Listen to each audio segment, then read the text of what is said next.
This is the Refugee Radio Show. We are listening on air in our hometown of Brighton and Hove on Radio Reverb 97.2 FM and online at our website www.refugeeradio.org.uk and other reputable podcast outlets.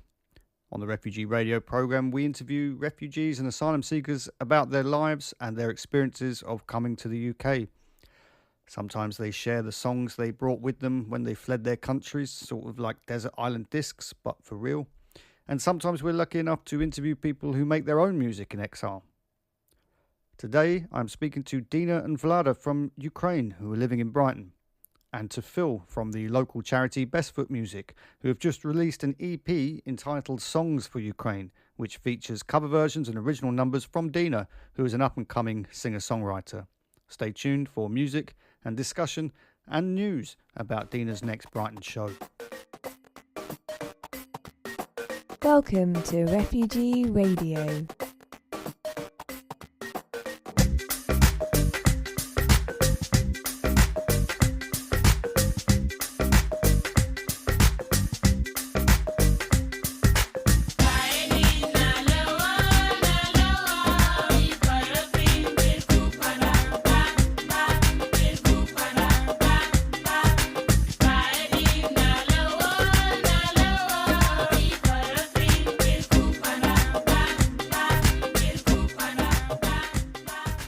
Привіт, мене звати Діна, я з Вінницької області, я з України, я студентка, я зараз проживаю в Англії, потрапила сюди під час війни.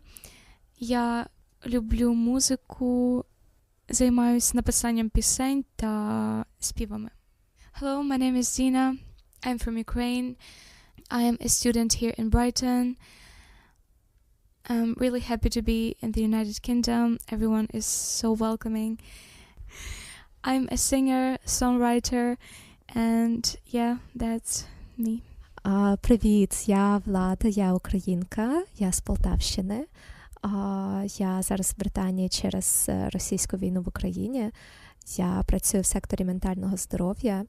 А також координую українські події в Брайтоні і займаюся активізмом та волонтерством. Hi, I'm Vlada. I'm Ukrainian. I'm from Poltava region, the central part of Ukraine. I'm the coordinator of Ukrainian events in Brighton, Ukrainian activist and volunteer, and I also work in mental health sector, helping Ukrainians with their mental health. Hi, I'm Phil. I'm from Brighton. I'm chair of Best Foot Music, an organisation that works with musicians that have come to live in the UK from anywhere else in the world. We're going to make you do it. Privyet. Yeah, is that the wrong way to say it? Privyet. Sorry, okay, privyet. I've forgotten the other word now. Yeah, Phil. Я викладач. Yeah, Vakladash. Yes. See, now the teacher is the student. I think I always learn whenever you're working with people who've come from a different place, you're always learning stuff anyway. So hopefully it's a two-way exchange. Yeah. And are you both from Kiev? Nope. No, neither. Okay, so where are you guys from? I'm from Vinnytsia region. I was born in a small town called Tivy, which has a population of around 4,000 people. Yeah, it's in the center of Ukraine. It's not too rural, but it's quite small. I'm from Poltava region. This is again in the center of Ukraine. And I'm from a rural area from Hradisk. We live near Kremenchuk Reservoir, so the places are really, really beautiful. We have the highest hill in our part of the country, like Mountain Pavliha, and we have a beautiful river Dnipro, like the main river in the whole country. So yeah, I'm from a rural but very picturesque area. And you showed me some pictures earlier. This is look like farmland. Is this near where you grew up? It's not really. It's a little complicated to explain because for people in the UK, if they see someone who's growing vegetables, like lots of vegetables, they think about it as about a farmland. But for people in Ukraine, they do, like almost every house in rural areas and even in small town has a piece of land where people grow lots of vegetables and lots of fruit. So they basically grow them and they eat them during winter, and they save they eat them during summer and they save them for winter, for example potato, corn or something. And they don't buy lots of vegetables in the supermarkets. Well, nowadays young people do, but people who are a little bit older than me don't. So yeah, it's just the pictures that I show you were just pictures of my granny's house, and we call it kitchen garden, you know, like it's a garden but where you grow things for the kitchen, like kitchen garden. And also it's like straight behind the kitchen garden there is like the swamp and the river, and the places are really beautiful, and the forest, and I miss this. How did you know it was time to leave that behind when it came time to go? Oh, well, it wasn't my choice. I didn't think about it as about time to leave, but Russia just started full-scale invasion, and the thing was that they wanted our part of Ukraine to become Russia. So there were troops on the north of my region, on the east of my region, and on the south of my region, and there was like a corridor. So I could use this corridor to escape. And I definitely knew that I don't want to be a part of Russia. So I was really, really scared that the troops were going to come to our region as well. And this circle will be closed. So I will be trapped, and I will know how I won't have a chance to leave. So I kind of knew that, okay, I need to do something because I really don't want to be a part of Russia, and I was really scared because of everything that Russian soldiers were doing to women in Ukraine and to kids in Ukraine, and I was like, I don't want this to happen to myself.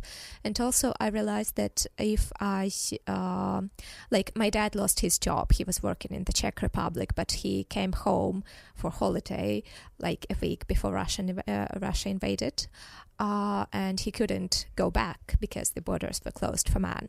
So my dad lost his job, and I've decided that kind of it's time for me to probably help them financially as well. And I couldn't do much in Ukraine because I was constantly anxious. I was feeling anxious, and there were those jets flying like over my house, and I just really wasn't able to be doing anything. So I realized that I will be having more energy and more resources, like mental resources, when I go to the peaceful areas. I will help my family, I will help my country, I will support my army financially. And yeah, because in Ukraine I couldn't do that. I was constantly anxious. Like I was like, okay, when will they come to my place? So yeah. Because prior to the sort of full-blown invasion, they were doing these endless troop movements up to the border and then back again and then around. It was awful. It was a psychological terror. So for people who knew history and for people who knew what Russia was up to, it was 2 years of psychological terror, and I couldn't really plan anything, and I felt really awful because I was like, okay, if I plan to move, now I plan to move, I can save some money, I can move to another city, but it doesn't mean that the next day Russia will not invade my country. And like in autumn, I sat my parents down and I was like, okay guys, what are we going to do if the war starts? And my parents, I would say, were really brainwashed by USSR. And they were like, no, they will not start the full-scale invasion, we will be fine, we are like, they will not do this, this is impossible, we can't believe they will do this.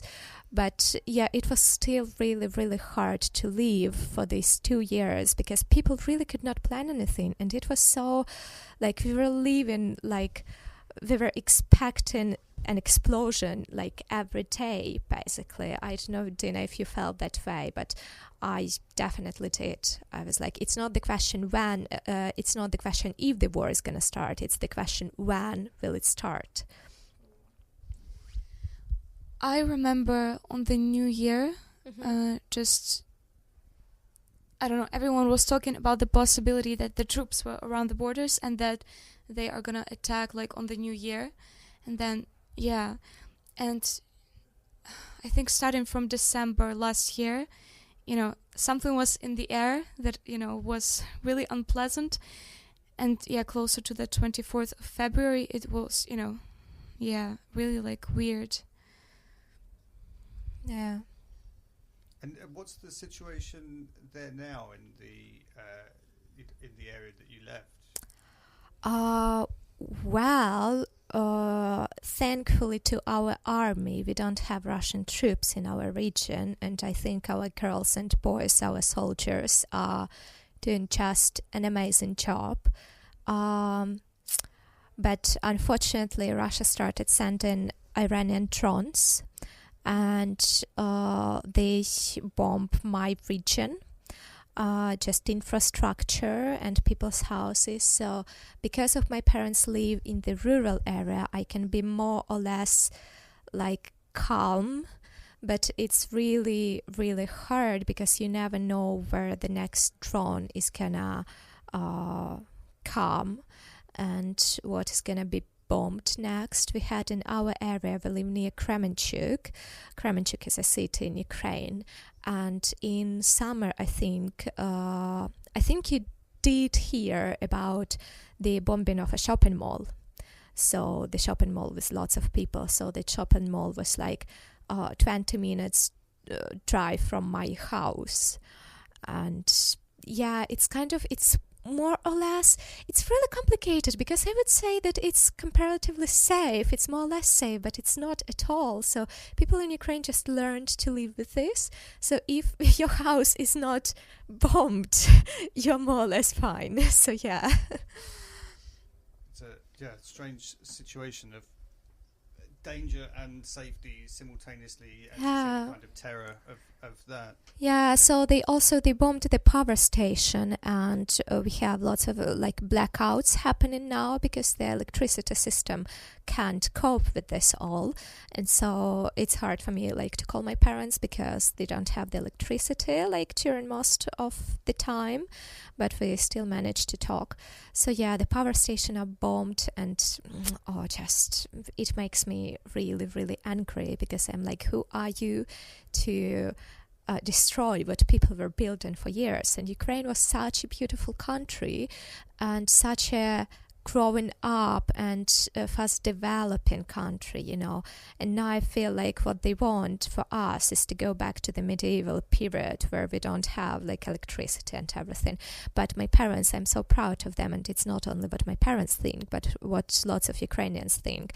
When they started having the blackouts, they told me, okay, Vlada, don't worry about us, it's better to live without the electricity than without freedom. So I'm really proud of them.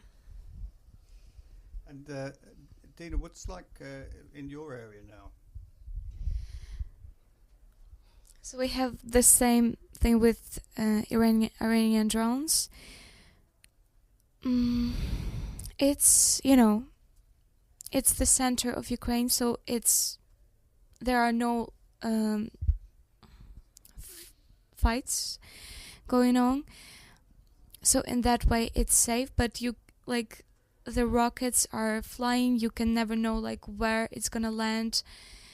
And like I think a couple of weeks ago, like my father, he saw something blow up in the air. It was an Iranian drone. Right, he said that it looked like it was right around our house, and I think it was our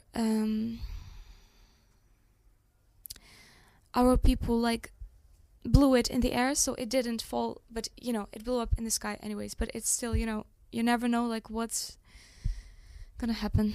Yeah, the defense system is working. So I think what you meant was that defense system worked, but it can't cope with this huge amount of drones and of bombs that they sent in. I think this is something that nobody predicted. Certainly nobody, none of the pundits in the West predicted that the people of Ukraine would be able to resist the invasion and would be able to fight so successfully and keep so much of the territory for so long. Nobody saw this coming. Which is crazy. Yeah, so I am generally proud of my country and of how we are able to cope and deal with this. I am generally angry at those countries who wanted to give up and who were like, okay, you just have 3 days, Kiev will fall in 3 days. So lots of my friends, lots of my group mates' friends, they are in army and they are fighting, and I know exactly that they will not give up. And this is not a Ukrainian thing to give up. We really value our freedom and we really value our country and our territories. And I think our army is a strong one. So I'm so proud. You know, there were queues to get to the army, so people were standing. We have this thing like teroborona, so this is like territory defense. For example, territory defense in Kiev, they took part in fights, like really like soldiers, and so they were queues to get to this teroborona, and people even were joking that there is some corruption.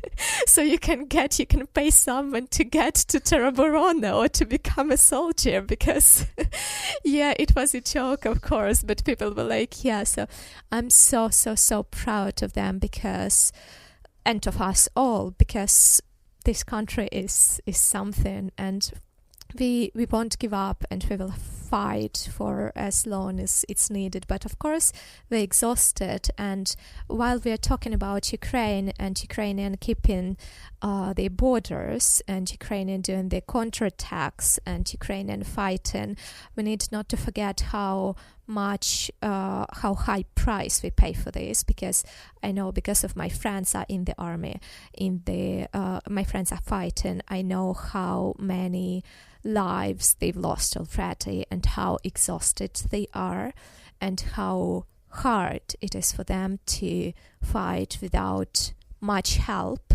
So, and people don't usually help the army, because it's like, people are like, we don't want to help the army, we don't want to sponsor killing people. But I'm like, you don't sponsor killing people, you help us to defend ourselves. Because if not for my soldiers, like really, what I would say, if not for my soldiers, my region will become a part of Russia, and I probably will be raped by Russian soldiers, if not my army. So yeah.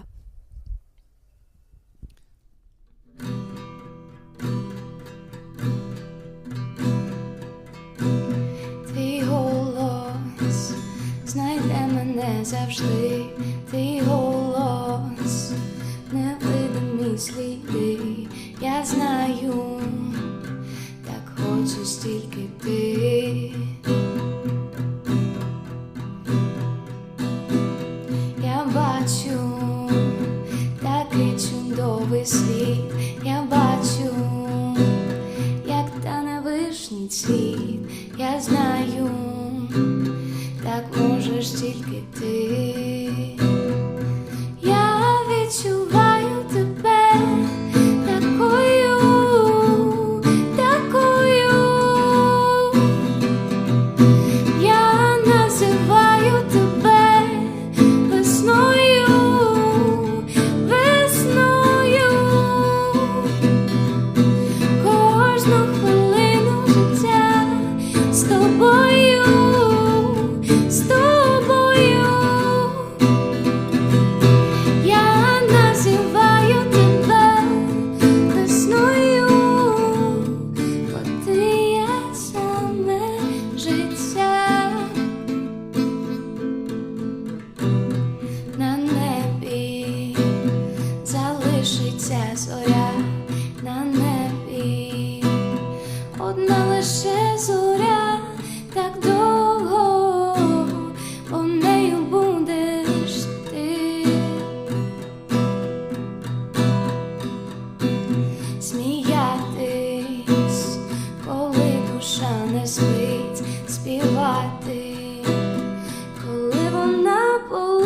сердець, я знаю, так любиш тільки ти. Я відчуваю тебе такою, такою.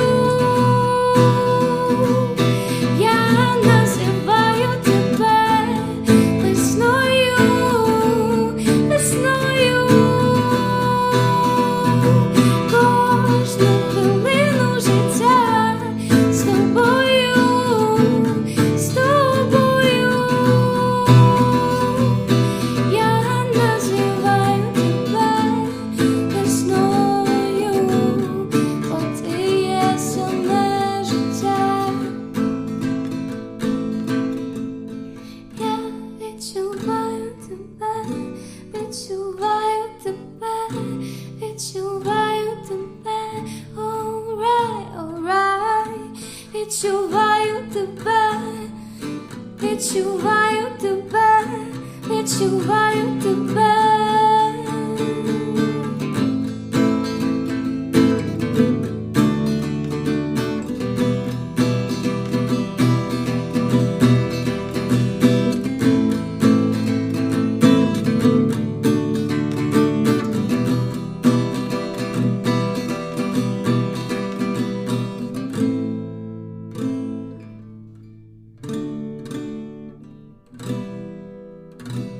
So, Songs for Ukraine is an EP that you've done, I believe, in collaboration with Best Foot Music.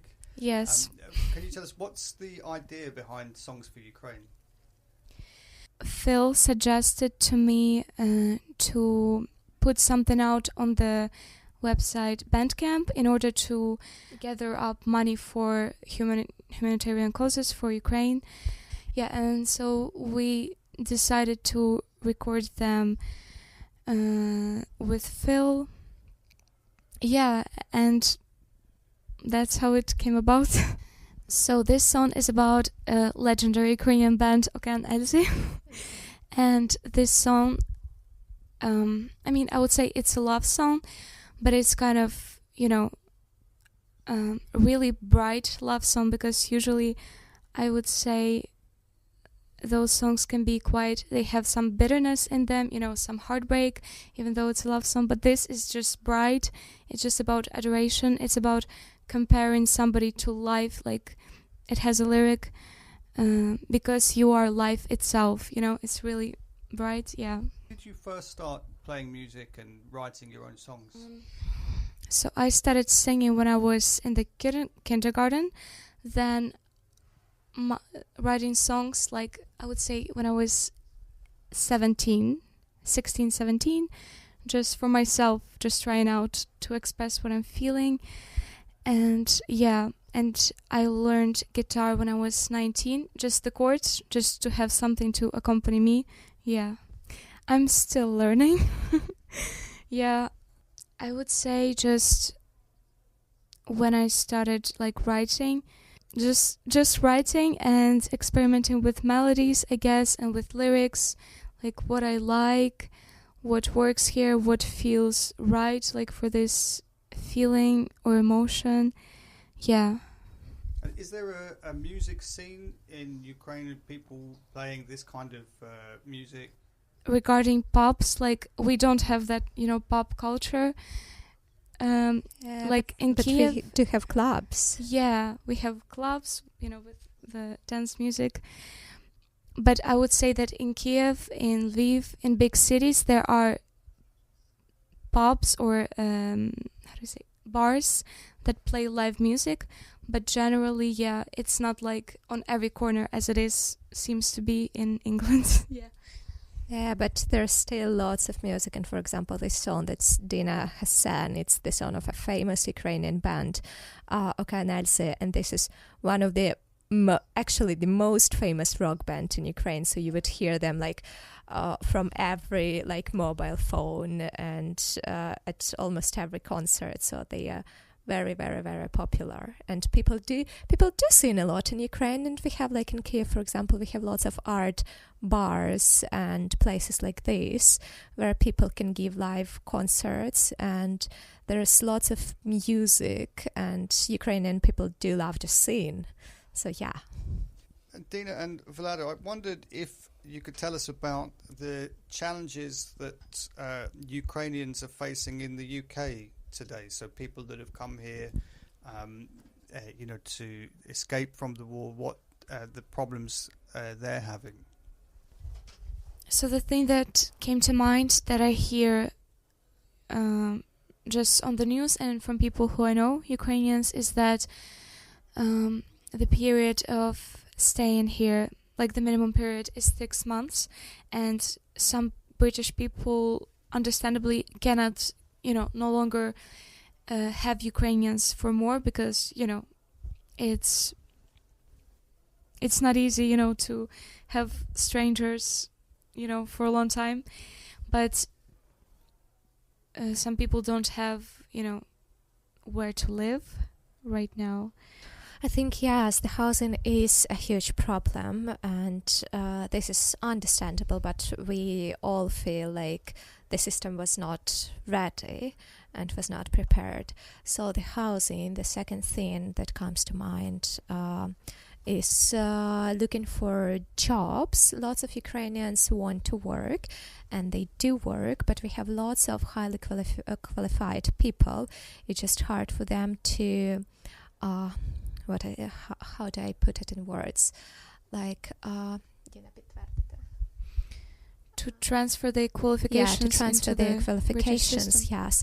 And also because of this image of refugees that people have in job centers, and usually in their minds, like refugees are people who will do a low-paid job and who don't like or don't want or cannot do anything like more professional. I don't have anything, I don't want to say anything negative about low-paid jobs, but it just, people have this image in their mind, like if you're a refugee, you are a cleaner or you are a waitress, or these are jobs and these are good jobs and these are good opportunities to make money, but people do want to work according to their qualification as well, and I feel like British society would benefit from that. Also, we have the problem like with mental health. Lots of people don't realize how to work with refugees and how to help refugees, and lots of people don't understand, and that's good, because I don't want anyone to understand what we are going through. I don't want anyone to feel this. Yes. So, for example, when we had a bonfire night, there were lots of PTSD syndrome. People were triggered, like Ukrainians, people were triggered a lot, and at work, people just usually... people can trigger Ukrainians even without knowing that they do trigger them. For example, seeing somebody at work who speaks English and saying to them, "Oh, you're Ukrainian, you speak Russian, let me introduce you to Russian-speaking people in our team." That's obviously not a good thing to do. Also, I personally find it hard, and I know that lots of people do find it hard to explain to local people about what is going on and what is the truth. Local people just read their own newspapers and read their own news channels, and so we sometimes have quite different picture of what is going on in Ukraine. And that's again understandable, but that is still hard for Ukrainians to explain everything. To explain that this is not Ukrainian war, this is Russian invasion in Ukraine. Ukrainians are not responsible for the war, and your prices, like your electricity bills, are higher not because of Ukraine, but because of someone else, because of another country. Yes, we are afraid of Russians that are coming, running from military, running from the war. Yes, we don't really like those people because we've experienced this and that and that. Yes, there is and there was and there have been a genocide for centuries. British, local people just don't know that. That's okay, that's understandable, I feel. But it's still hard a little for mental health. But at the same time, I really would say thank you to all those people who do try to learn more and to educate themselves and to support, because I feel really supported here by lots of local people, and I highly appreciate it. I really do. So the second song on the EP is called Подобається як ти йдеш, which is translated as I like how you walk. So it's by Ukrainian band Один в каное. Yeah, and it's about initial stage of infatuation. Yeah, something like that. But it's a nice song. Yeah.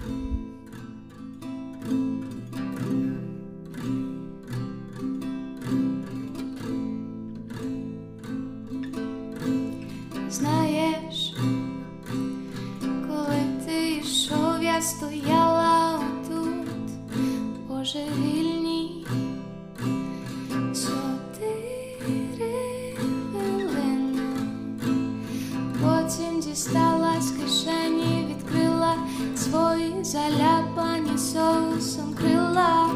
На них написала останні новини про те, що насправді ти зовсім не Бог, і твої гріхи стане на двох. Ти трохи холодний, а зазвичай такі люблять каву.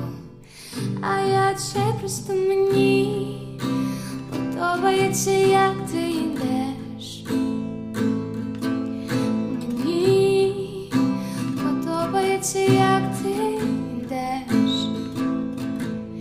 Мені подобається, як ти йдеш.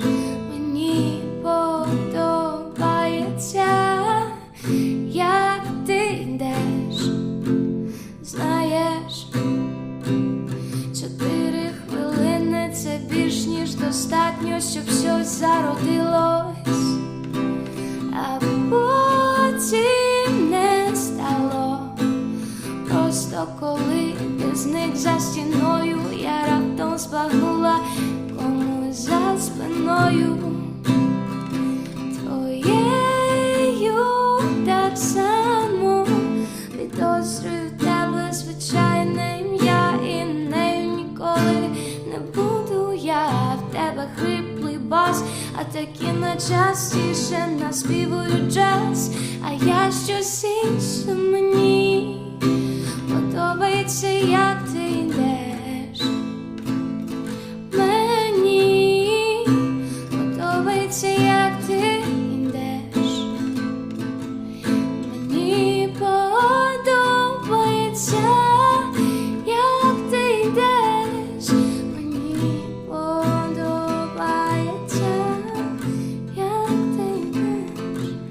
4 хвилини не стануть вічністю, і взагалі не в тому річ, просто мені подобається, як ти йдеш. Мені подобається, як ти йдеш. So that was track 2 from the Songs for Ukraine EP from Dina, and people can catch you live in Brighton this month. Phil, tell us where people can go to see Dina. I'm not sure if it's like anyone can just go along. I don't. Okay. Well, you heard it. It's exclusive. Only Refugee Radio listeners are allowed to attend. Sorry. So there's the. Tell them if you go and they tell you can't come in, you just tell them Phil told you it was fine and that you can come. I'm sure we can work away. It's a Sanctuary AGM annual general meeting, and it's in the All Saints Church in Hove on the 22nd of November, and Dina's going to be playing some songs. Don't worry, I'll check with Richard first if we're allowed to put it on the radio. I'll tell him. I'm sure it'll be fine, and we're going to have some CDs to sell of the album to sell on the night as well. Hint to anyone who attends. Can you tell us about the Songs for Ukraine EP, Phil? How it came about and how people can support the cause by downloading it or buying it? So if you go to our website, bestfootmusic.net, there's a link right at the top on the front page that links you directly to the EP. It's £5 if you buy it off Bandcamp. And the reason we use Bandcamp is because it's a really kind of ethical organisation. And if you buy it from Bandcamp keep 10% for their own running costs, but the rest of it goes directly to the musician. So in this case, every penny that's sold from it we're putting towards the humanitarian aid fund, which has been organised by the people at For Ukraine, Brighton and Hove, which is a local Ukrainian community organisation that was set up by some of the local Ukrainian people, and they're doing a fundraising exercise at the moment because, as we were talking about the weather earlier, it gets very cold in the winter in Ukraine and the infrastructure's been badly destroyed by the Russian invasion, so they're collecting for generators and winter clothing, sleeping bags, all those kind of things. So yeah, that's the EP's going to that. Yeah, and I just met Dina, I think at Brighton Festival, wasn't it? You were playing on the Rewax stage, and then we just sort of said hello, and I kind of basically nagged her and said, can we do some recording at some point? And we've done a couple of gigs, and we've got some in line for next year. We're doing International Language Day, and it's a long way off, but it's February next year at the Jubilee Library, which will include some Ukrainian musicians as well as other musicians from migrant and refugee backgrounds. Dina, you've been here since April this year.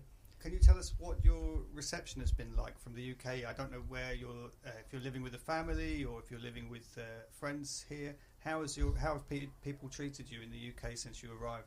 I remember just being, really feeling welcomed and feeling really warmth from all the people that I met. My hosts are Shona and Georgia. They are mother and daughter, and like the first few weeks they helped me to just get acquainted with a new country, like to meet some people, and they really gave me the confidence, to feel okay here, and just to talk to people and to feel like I like deserve to be here or something like that. Yeah, so it's been really nice. What has been the main difference between England and Ukraine? Would you say it's the food or the weather or the people or the... I would say it's really similar, but also there are, such nuanced differences, like people, mentality. Sometimes it's hard to understand, like the mentality itself, like when people say something and they might mean something else. Yeah.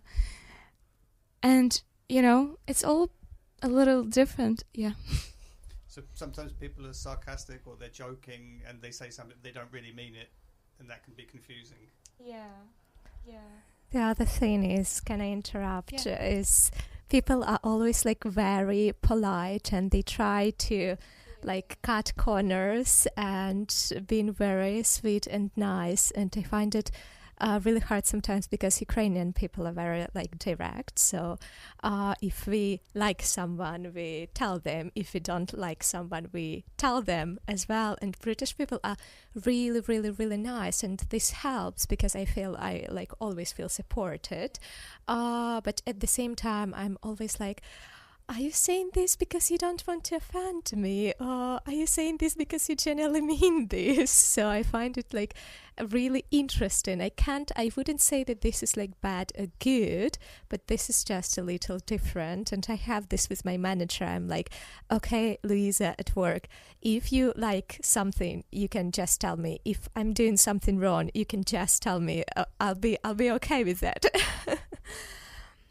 And also I felt like when I first came to Great Britain, I felt like it's Ukraine, but Ukraine that I remember from the time when I was 5, because we have some climate change now because of the global warming, and now everything in Ukraine is a little hotter, and the weather is not as nice as it used to be. And for example, we have like our rivers become smaller and disappear, our like forests as well. And when I came here to the UK first, I felt like the nature is kind of, this nature is the nature, like Ukrainian nature that I remember when I was 5 years old. So I really did feel as at home as I am at home. So it's really nice. I would say that Britain and Ukraine don't have very many differences, and I also appreciate that people like freedom in both countries, and people appreciate their freedom and try to fight for their freedom. I really do like this. Yeah. Summer, and there were like lots of poppies. We were just walking, I don't know, it was so beautiful, and she like said that she had also poppies when she was like 5 years old. Yeah, like flowers and the trees, and it's all like so nice. In terms of what people in Britain can do about the situation, so there was an international agreement that Britain and America signed with Ukraine when Ukraine was getting rid of its nuclear weapons and joining the international community when it was first coming out of the shadow of Russia. And we signed the Budapest Memorandum that if Ukraine was invaded by Russia as a consequence of giving up its nuclear weapons, we would go and defend them. Now, Britain and America haven't done that. And I've always wondered, what do Ukrainian people think about that? Do they remember that treaty? Were they expecting military support? What's the Ukrainian view of that? I would definitely say that we were expecting military support, and we were expecting it since the 2014 when the Crimea annexion started and the war in the east of our country started, because there was the war going on for 8 years, and now what we have now, it's a full-scale invasion, but there was a war in the east of our country for 8 years, and yeah, we were expecting help and support, especially military support. And at the beginning of the war, I remember at the beginning of a full-scale invasion, I remember lots of people asked NATO and European Union to close our sky, because we realized perfectly well that we can deal with Russian people on the ground with their troops. We have a good, strong army, but we can't, our sky defense systems are not as good, so we asked them to close the sky because the most harm was done by the bombs that they've been sent in. So unfortunately we didn't get that, because the European Union and NATO were afraid of the Third World War.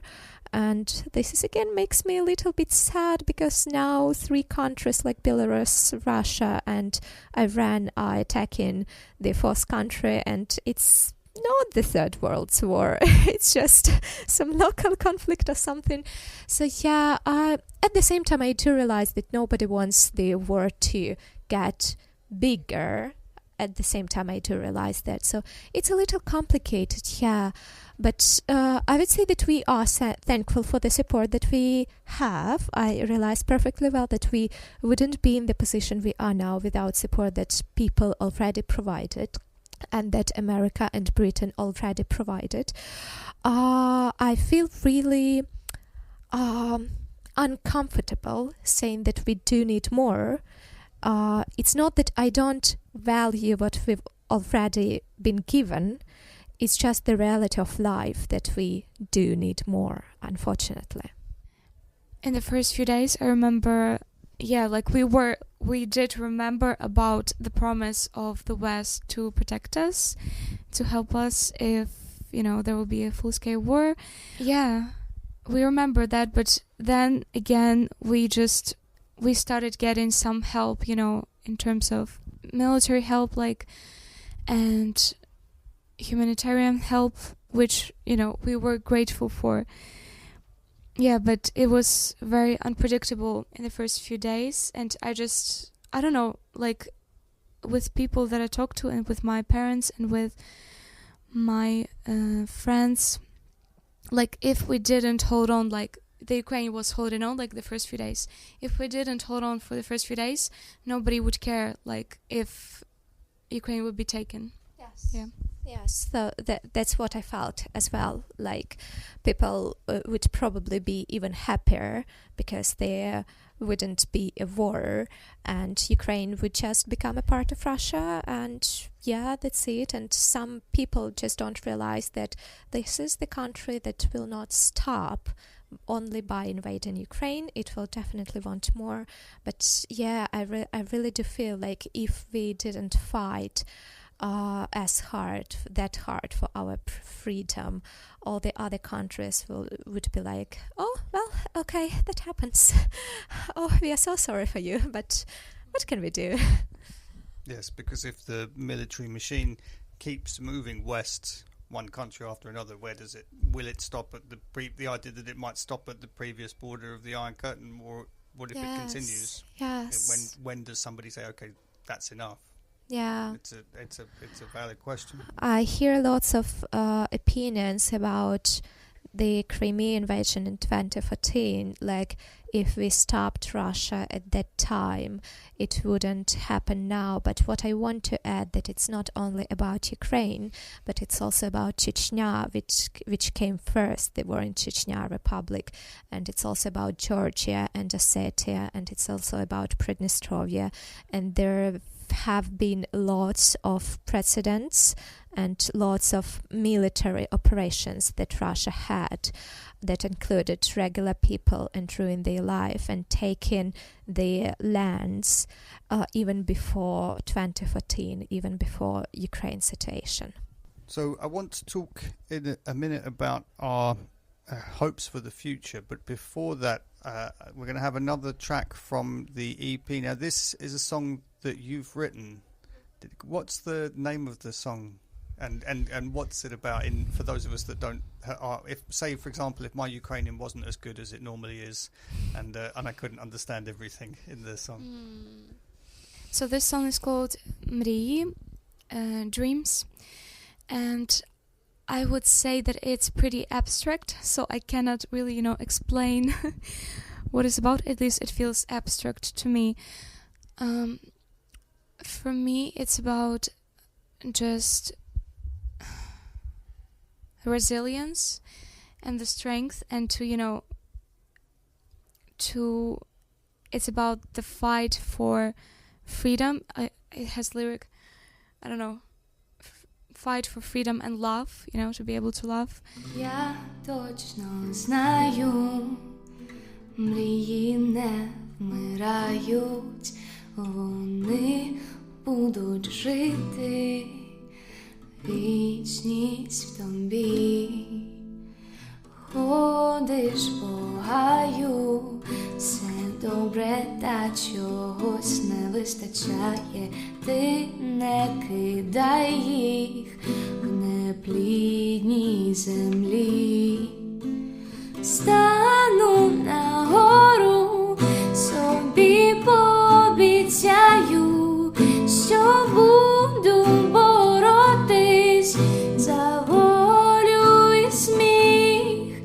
О, друже крилатий, чи ти не знаєш, життя це те, що бачиш у вісні. Так вони будуть тебе зупиняти, гасити, топтати, топити тебе в диму. Та зараз ти знаєш, то їх єдиний захист, як жити у світі без світлих обід. Стану на гору, собі пообіцяю, що буду боротись за волю і сміх. О, друже крилатий, чи ти не знаєш,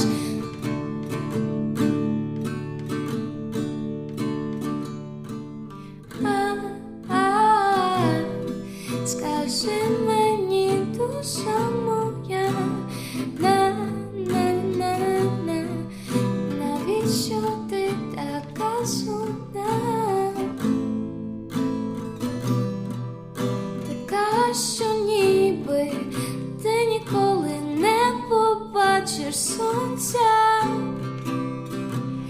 ні неба.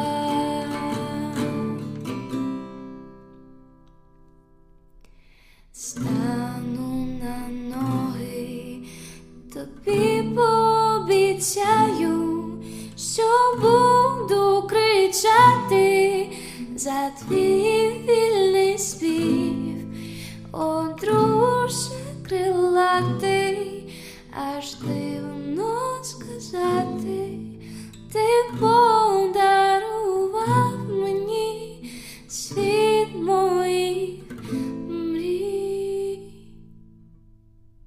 Probably my last question is about what are your hopes and dreams for the future? So it's good timing that we're playing a song called Dreams. Okay.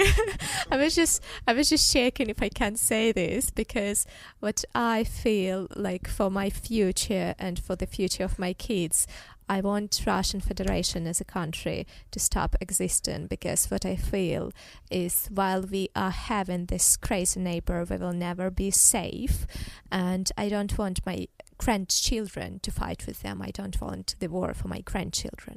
So also what I hope for Ukraine as for a country, I really do hope that we can come back and rebuild our country and make it even more beautiful than it was before the war, because you can't even imagine how much potential Ukraine have and how much great things Ukraine have. This is such a beautiful country in terms of nature, in terms of brains, like people's intelligence, in terms of like potential for freedom.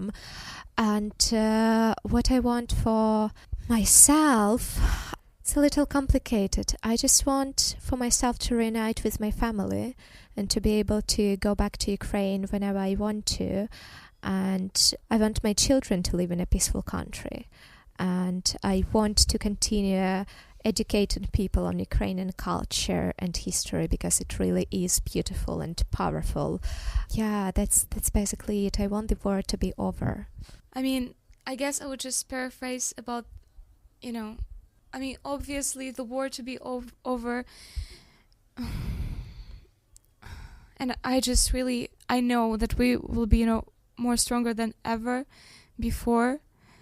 Like, it really united us, and we, like, no matter what, we will work, no matter in what conditions, we will work to rebuild what we had, and it will, be even better, because Ukraine is really, it has so much potential. For myself, I want to see you one day on a big stage and see you enjoying yourself and singing your songs and being your true self. Thank you. I forgot to ask, what are you studying? I'm studying songwriting. She's my hero. Thank you so much for having us. This is the most important thing, and thank you for supporting Ukraine. We really, really highly appreciate it. And please support our army.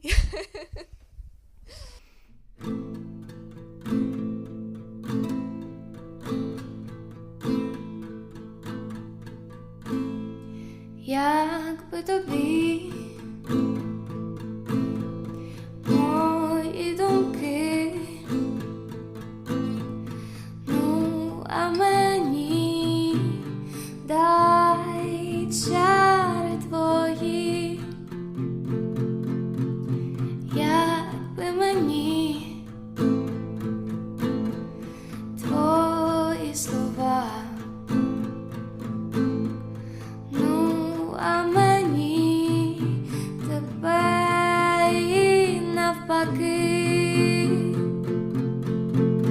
а за вікном майже весна, знає слова, майже не сказані, вона і у моїх жилах присутня,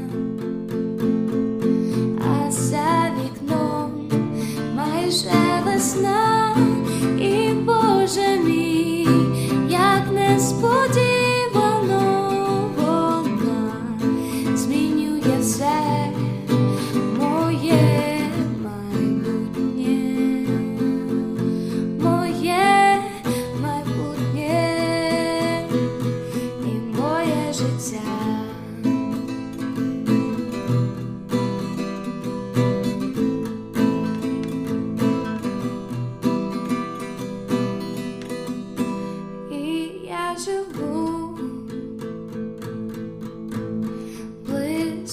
очей,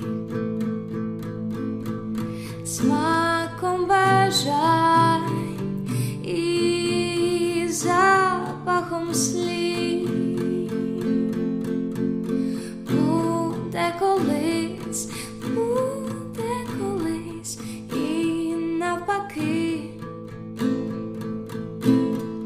Моє життя, може, теж стане твоїм,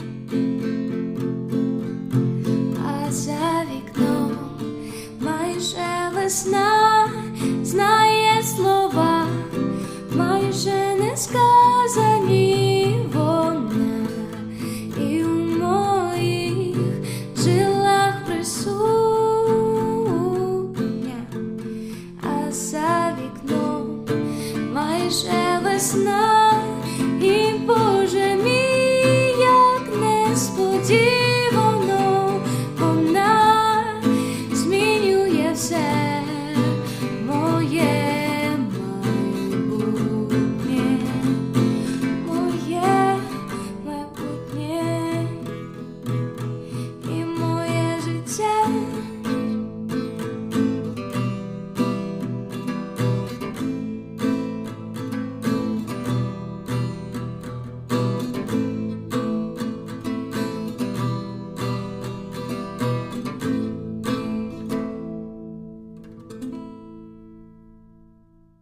You have been listening to the Refugee Radio Show. Many thanks to our special guests, Dina and Vlada from Brighton via Ukraine, and to our good friend Phil from Best Foot Music.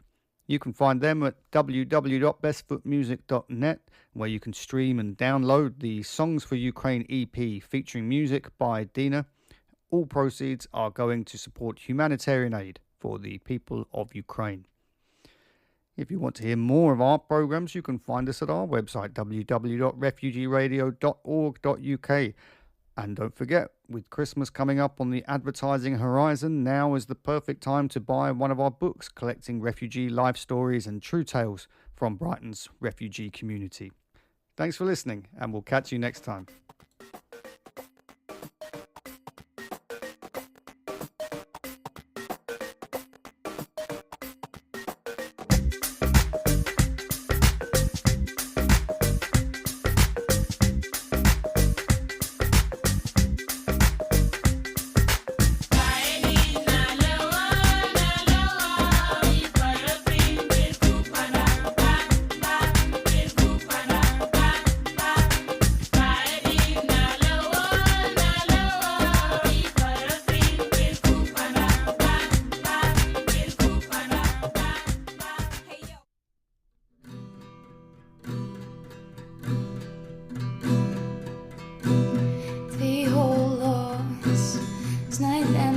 Завжди твій голос, невидимі сліди, я знаю, так хочу стільки ти. Я бачу такий чудовий світ, я бачу, як тане вишній цвіт, я знаю, так можеш тільки ти.